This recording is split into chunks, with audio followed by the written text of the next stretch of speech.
Monsieur le coordonnateur du réseau parlementaire Espérance Jeunesse, honorables membres du Parlement, chers collaborateurs et jeunes, mesdames et messieurs les journalistes et hommes et femmes de médias,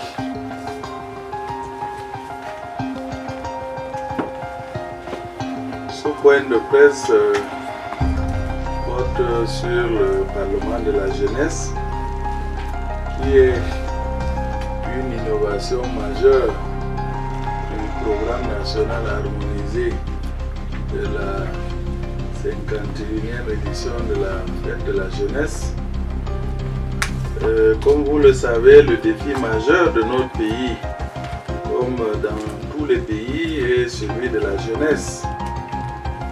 Ce défi se traduit à travers les problématiques d'éducation, de formation, d'insertion sociale et économique des jeunes.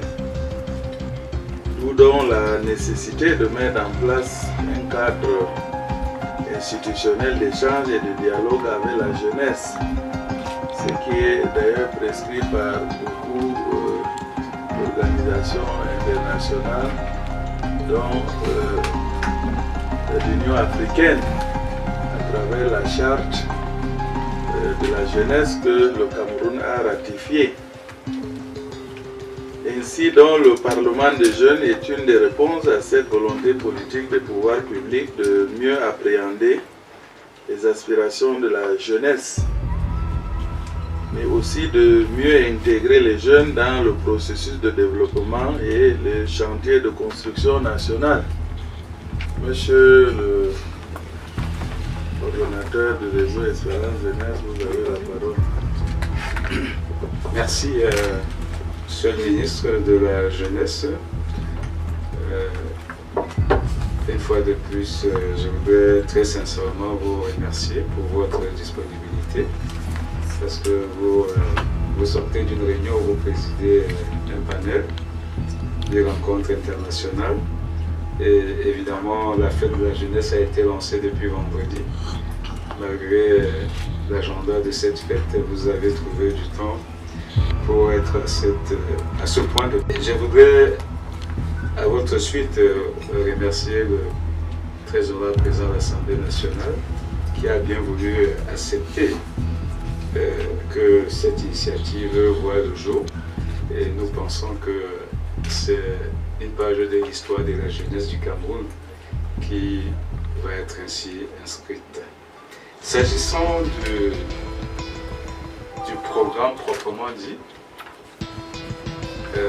il faut dire que c'est un programme qui est combiné, MINJEC Parlement. Les jeunes sont arrivés à Yaoundé depuis hier pour les retardataires, mais depuis avant-hier. Et je crois que depuis hier jusqu'à demain, il y a un programme de réarmement moral et civique qui est fait par l'Agence nationale du service civique sous l'impulsion du ministère de la Jeunesse et de l'Éducation civique.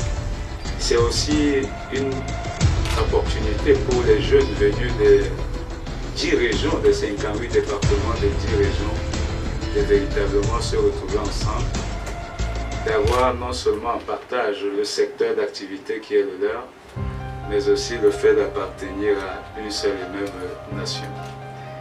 Le ministre l'a dit, nous avons choisi d'avoir sur le plan pratique un parlement à thème plutôt qu'un parlement général comme le parlement des enfants.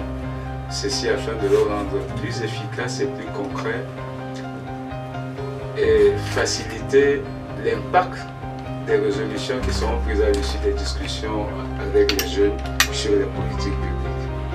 Donc, les députés jeunes, autant pour moi, auront donc l'opportunité de faire leur première entrée à l'Assemblée nationale, où ils vont visiter l'ensemble des structures qui concourent au travail parlementaire, mais en même temps, ils vont avoir leur premier échange avec un panel de députés qui sont venus à Yaoundé spécialement pour cela, où il y aura un échange à bâton rompu avec les jeunes sur des questions diverses qui les intéressent.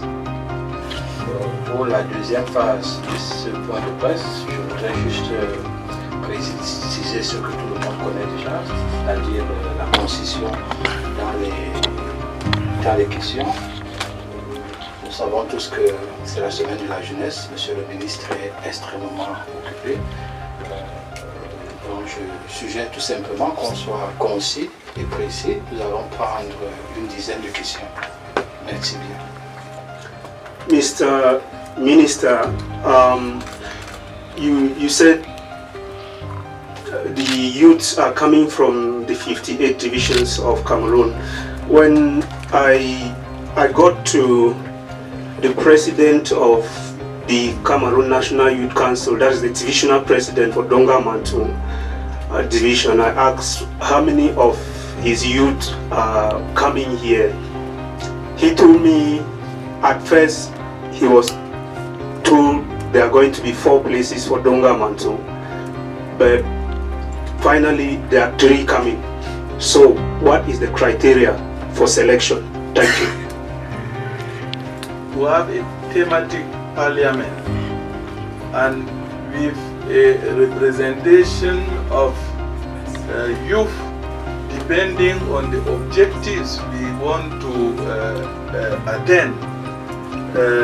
That's why I want to recall that the objective followed up by the government and the parliament, particularly the network, the parliament, the Réseau Espérance Jeunesse, is to encourage youth to be involved in the agro-pastoral sector.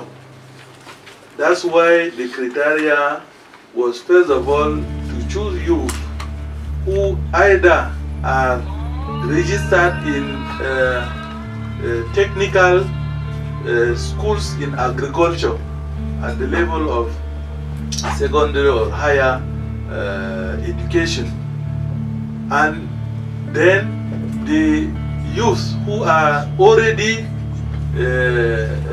involved in the agriculture. This is the second criteria, and the third criteria was those who have already a project in the domaine of agriculture.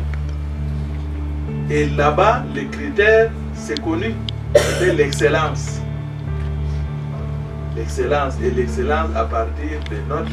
Donc ça, je dis encore, il faut faire confiance à notre système éducatif qui, à date, promeut l'excellence et objectivement forme notre jeunesse, une jeunesse bien formée.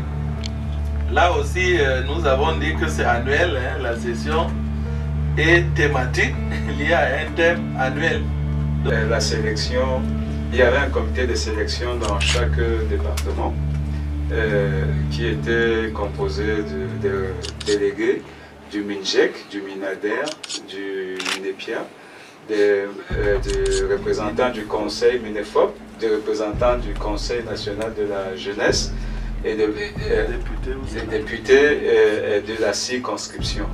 Donc les sélections se sont faites de la base d'arrondissement jusqu'au département pour avoir véritablement ceux qui sont représentatifs dans ce secteur, comme l'a dit Monsieur le ministre. Donc la sélection ne s'est pas faite par le haut, elle s'est faite par le bas. Aucun pays au monde n'a assuré son développement sans démarrer à partir de son secteur agro-pastoral. Si vous prenez au Canada, le Parlement de la jeunesse au Canada, chaque jeune s'inscrit.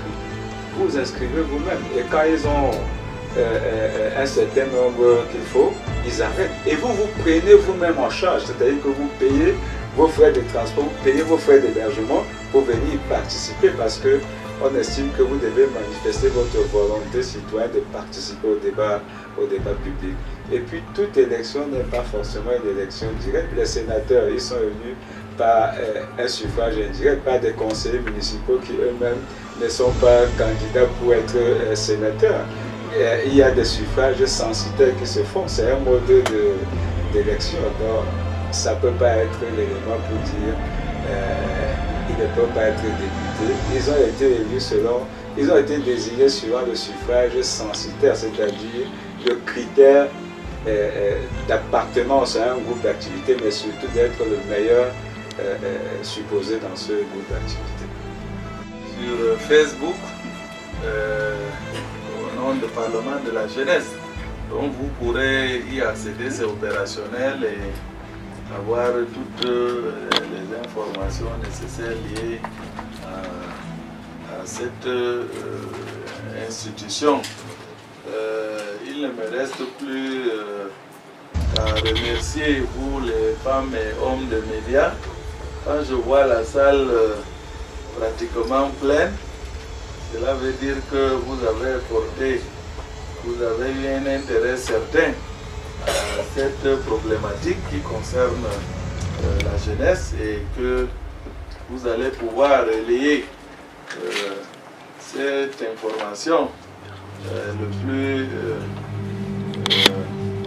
largement possible afin que d'autres jeunes soient au courant, l'opinion nationale, internationale également. Merci Monsieur le ministre de la Jeunesse et de l'Éducation civique. Merci honorable député à l'Assemblée nationale, membre du réseau parlementaire Espérance Jeunesse. Je vous remercie.